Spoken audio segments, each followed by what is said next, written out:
Halo netizen, bagaimana dengan Spy Kids 1 dan 2-nya? Aman? Kalau aman, kita lanjut ke Spy Kids 3 yang berjudul Game Over. Buat kalian yang baru bergabung, Mimin saranin buat nonton video alur cerita Spy Kids 1 dan 2 yang sudah Mimin bahas sebelumnya. Karena Spy Kids 3 ini rata-rata semua karakternya dari Spy Kids 1 dan 2. Kalau sudah, jangan lupa subscribe dan kita intro dulu.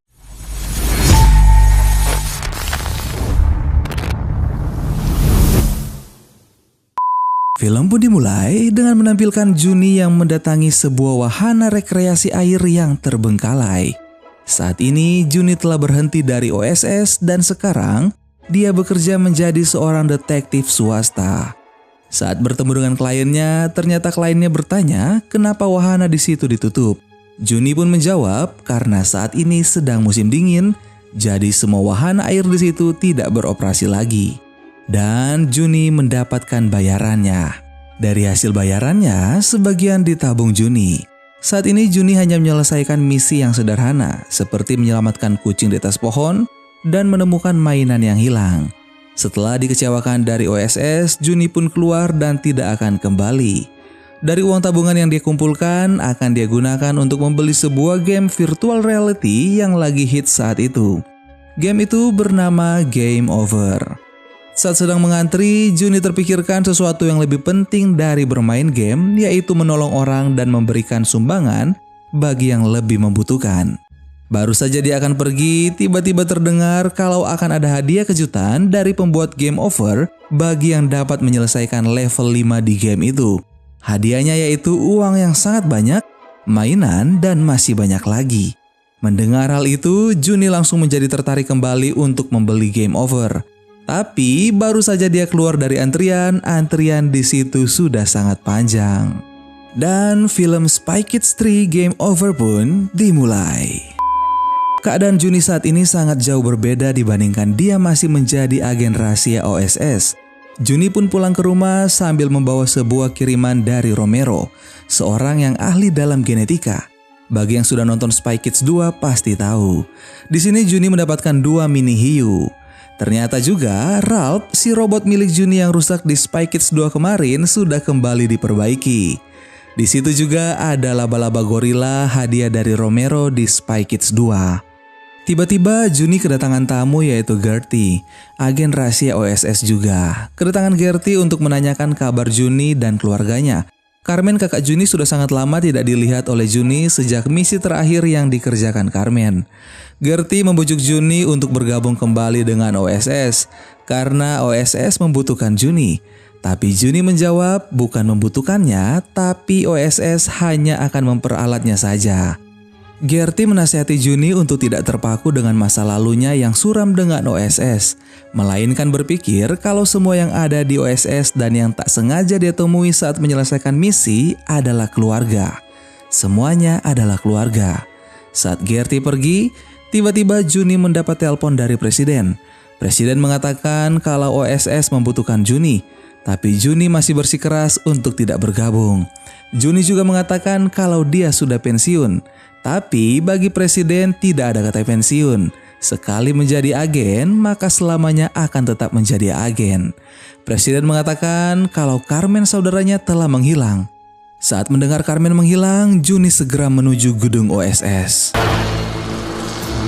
Di sini Juni bertemu dengan Donegan. Sempat dipecat dari OSS, tapi kali ini Donegan telah aktif kembali menjadi peneliti di OSS. Tak hanya Donegan, tapi istrinya juga ikut bergabung dengan OSS. Nama istrinya adalah Francesca. Mereka kemudian menjelaskan sebuah video game yang lagi digandrungi oleh para remaja saat itu, termasuk Juni salah satunya. Ternyata game itu adalah sebuah perangkap. Saat mereka masuk ke dalam gamenya, maka pikiran mereka sepenuhnya akan menjadi milik dari si pembuat game. Pembuat game itu bernama Toymaker. Tujuan Toymaker yaitu untuk memperbudak semua remaja yang ada di dunia dengan mengendalikan pikirannya. Saat semua anak berhasil dikontrol, maka dia bisa mengontrol masa depan dunia. Carmen yang adalah seorang hacker handal, OSS kemudian mengutus Carmen untuk masuk ke dalam game dan menyelesaikan game itu. Tapi sebelum misinya berhasil, Carmen tiba-tiba menghilang. Bukan menghilang secara fisik, melainkan hanya pikirannya saja. Tubuh Carmen ada di situ tapi pikirannya masih berada dalam game. Saat itu Carmen telah berhasil sampai ke level 4 kemudian menghilang. OSS telah beberapa kali menghubungi Juni untuk ikut dalam misi Carmen, tapi Juni tidak pernah mengangkat telepon dari OSS. Jadi Carmen harus pergi menyelesaikan misinya sendirian. Juni harus bisa menyelamatkan Carmen dengan waktu yang tersisa tinggal 12 jam lagi. Misi Juni adalah untuk mematikan permainan itu dan mengeluarkan sang pembuat game yang berada dalam game itu juga. Dalam permainan Game Over ada 5 level yang harus dilewati Juni. Dan saat ini Juni harus memulai dari level 1. Dia harus menemukan Carmen yang berada di level 4 kemudian melanjutkan ke level 5. Dan di level 5 dia bisa menghentikan gamenya. Tapi jika Juni tak bisa menghentikan gamenya, maka dia akan terjebak sepenuhnya di dalam game itu. Setelah memakai kacamata, Juni pun langsung masuk ke dalam Game Over. Saat berada di dalam Game Over, Juni bertemu dengan Arnold, pemain yang masuk ke dalam game itu juga.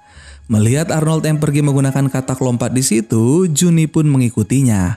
Bukannya mendapatkan katak, justru dia tak sengaja bertemu dengan Francis.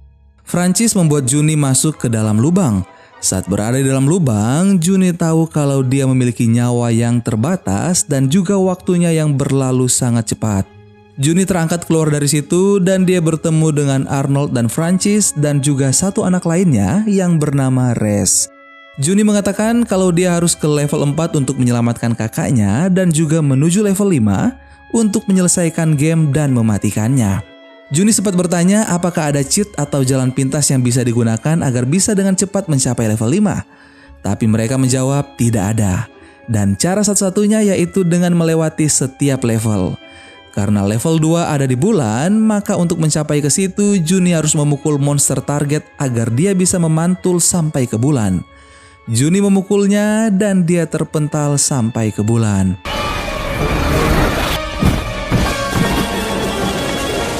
Karena dia terjatuh cukup keras, maka nyawanya juga berkurang.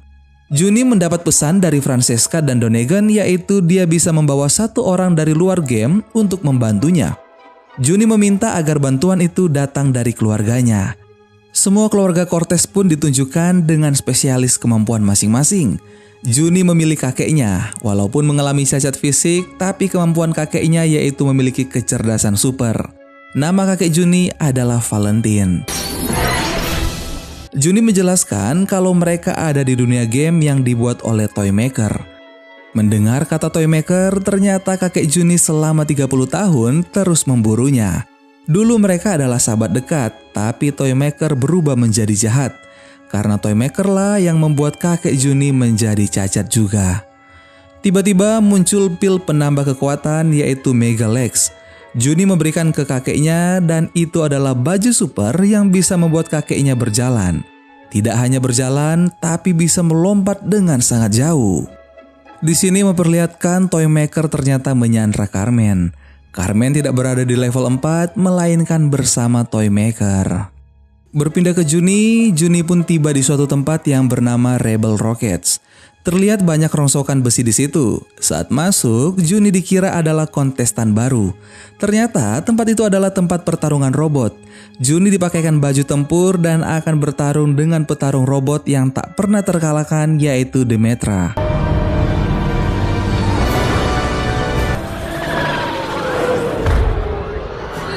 Pertarungan mereka pun dimulai. Sebagai seorang petarung baru, tentu saja Juni sangat kewalahan.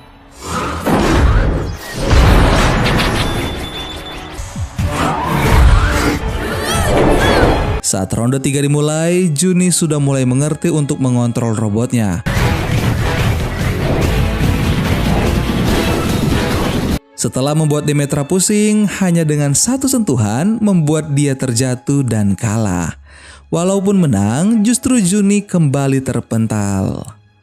Berpindah ke Toymaker bersama 3 penasihatnya yang hanyalah sebuah hologram.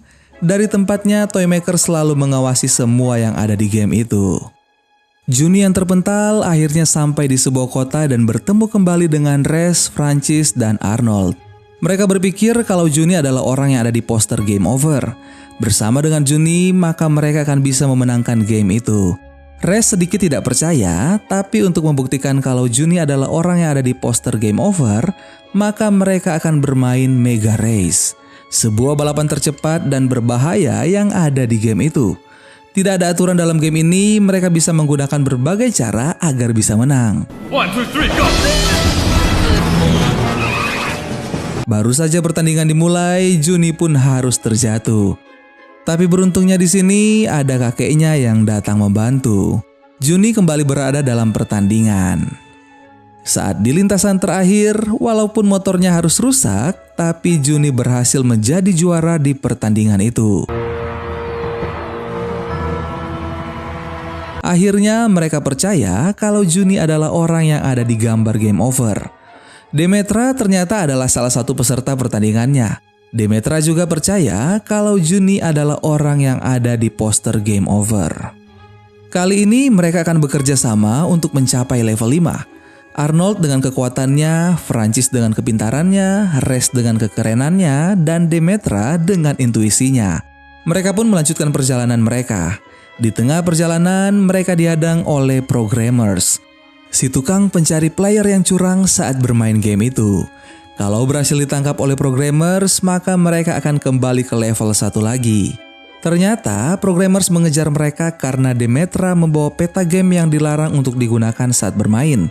Saat ini mereka berada di level 3 dan ada satu jalan pintas yang bisa mereka gunakan untuk mencapai level 4. Setelah itu mereka harus melewati gunung lava agar bisa sampai ke pintu masuk level 5. Karena kedapatan bermain curang, Juni dan Demetra tiba-tiba didatangi oleh programmers yang akan membawa mereka ke level 1 langsung. Tapi kakek Juni datang dan membuka kedok programmers yang sesungguhnya mereka hanyalah 2 orang kutu buku yang berada di game itu. Saat mereka sedang melanjutkan perjalanan mereka, tiba-tiba muncul kotak penambah nyawa. Bukannya Juni menggunakan untuk dirinya, melainkan dia berikan untuk Demetra. Sejak di arena pertandingan robot, Juni mulai suka dengan Demetra. Mereka pun tiba di suatu tempat seperti susunan puzzle. Mereka diminta untuk memilih pemain terbaik di antara mereka, dan itu pastinya adalah Juni.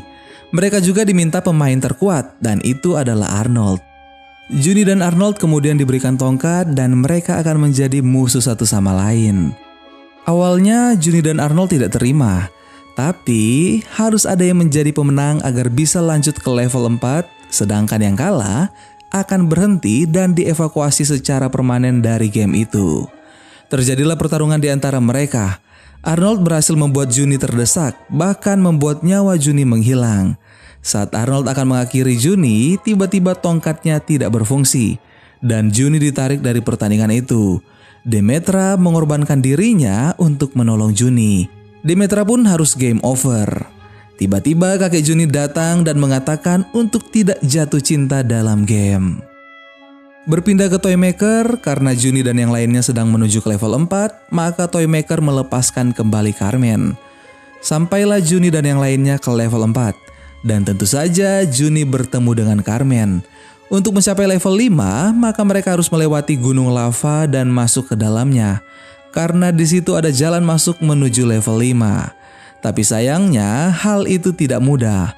Mereka harus berkeliling untuk melewati gunung lava itu. Di sisi lain, Toymaker selalu mengawasi mereka. Mengatakan kalau Juni dan yang lainnya menuju ke arah yang salah. Jadi agar mereka melewati gunung lava itu, Toymaker mengirim mainan Tinker.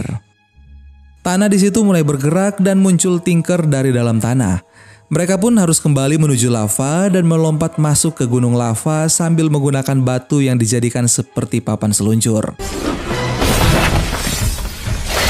Dan berseluncurlah mereka di atas lava. Sedang asik-asik berseluncur, tiba-tiba muncul monster lava yang membuat mereka masuk ke dalam lava. Saat masuk ke dalam lava, harusnya mereka semua game over, tapi anehnya lava di situ hanya seperti air saja. Dari dalam situ mereka menemukan jalan menuju level 5. Dan pintu masuk level 5 tepat berada di depan mereka. Mereka pun berusaha untuk membuka pintu level 5, tapi tiba-tiba muncul seseorang dan mengklaim kalau dia adalah orang yang berada di poster Game Over. Orang ini mulai memotivasi mereka. Dengan bersama-sama, maka mereka akan bisa menang dari game itu. Semua pun menjadi semangat lagi. Dengan kemampuan orang itu, pintu level 5 dengan sangat mudah berhasil dihancurkan. Baru saja dia masuk ke dalam, dia pun langsung terkena sengatan listrik yang membuat nyawanya menjadi 0 dan dia menghilang. Saat berada di situ, tiba-tiba Demetra muncul kembali. Demetra mengatakan kalau dia berhasil menemukan tombol yang bisa membuat gamenya berhenti dan portal jalan keluar bagi mereka. Carmen akhirnya mengetahui kalau Demetra itu tidak nyata. Dia hanyalah sebuah hologram. Peta yang diberikan Demetra ke Juni adalah sebuah jebakan. Demetra adalah bagian dari permainan itu dan tugas Demetra yaitu menjadi penyesat bagi para player. Toymaker pun muncul dan mengucapkan selamat karena Juni dan yang lainnya sudah berhasil sampai di akhir permainan. Dan mereka dinyatakan menang. Bukannya mendapatkan hadiah, justru mereka kedatangan robot gorila yang mengincar mereka. Kakek Juni menunjukkan sebuah jalan keluar bagi mereka. Demetra walaupun sebuah hologram, tapi dia bisa mengeluarkan tetesan air mata. Demetra berhasil membantu Juni dan yang lainnya agar bisa selamat dari kejaran robot gorila. Pintu keluar dari permainan itu pun terbuka. Kakek Juni tidak mau keluar dari game itu. Kakek Juni merasa lebih bebas saat dia berada di dalam game. Apalagi dia bisa berjalan bahkan berlari. Berbeda dengan di dunia nyata, dia adalah cacat. Ditambah lagi kakeknya menjadi senang karena Juni memanggilnya superhero. Juni pun menjawab kalau kakeknya adalah superhero. Di dunia nyata sekalipun kakeknya tetaplah superhero. Mendengar hal itu, Juni dan kakeknya pun keluar dari game. Juni bertemu dengan Arnold, Francis, dan Rez di dunia nyata. Karakter mereka di game ternyata berbanding terbalik dengan keadaan mereka di dunia nyata.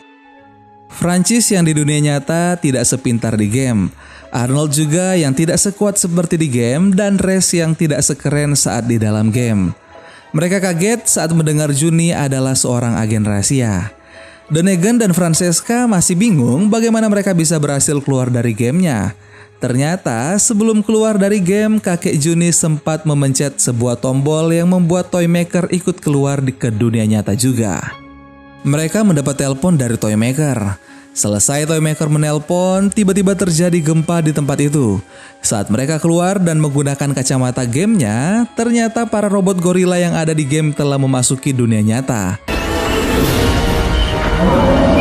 Karena keadaan Juni dan Carmen terdesak, mereka pun memanggil semua keluarga Cortez.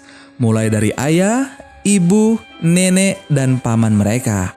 Tapi pasukan robot gorila yang lain mulai datang sehingga mereka masih membutuhkan bantuan lagi. Teringat dengan apa yang dikatakan Gertie sebelumnya, kalau mereka semua adalah keluarga.